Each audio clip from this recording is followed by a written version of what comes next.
The next step to eliminate a belief is to figure out when you formed it. Most of our beliefs, certainly almost all of our self-esteem beliefs, were formed from events involving your parents that occurred when you were a very young child. Remember, a belief doesn't come from a single incident, but from many similar interactions.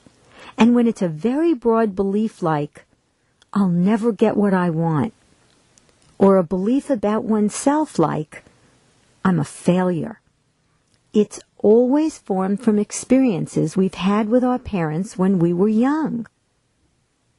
Why are the beliefs always formed in interactions with our parents?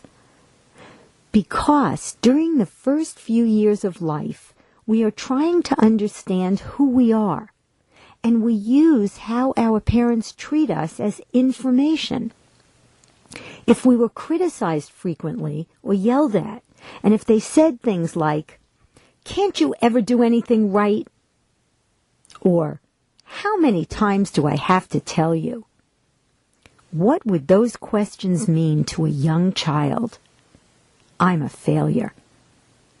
Most parents just don't realize the impact of their words and behavior on their children. And that's why most of us formed negative beliefs from our interactions with our parents, even though that's not what they intended at all. By now it should be clear that in most cases, our parents loved us, and they didn't have any parenting training.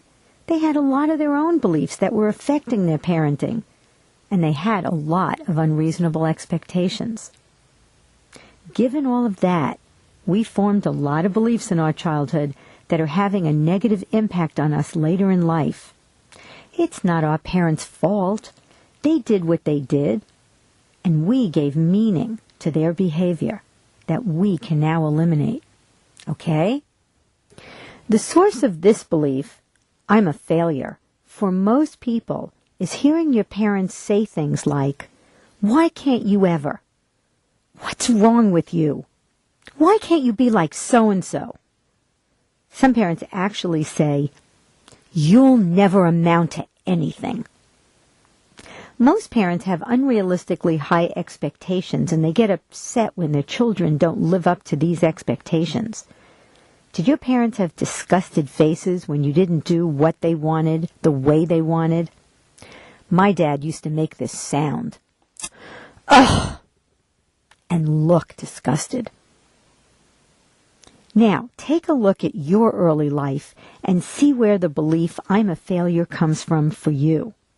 Then type into the text box on the screen the type of things your parents did and said in your childhood that led you to form this belief, I'm a failure. Rather than writing down how you felt about it, describe the actual situations, what your parents actually said and did, such as, "My parents always said, I'm very disappointed in you." Take the time you need because this is important. When you're done writing, click Continue. Now the program will pause.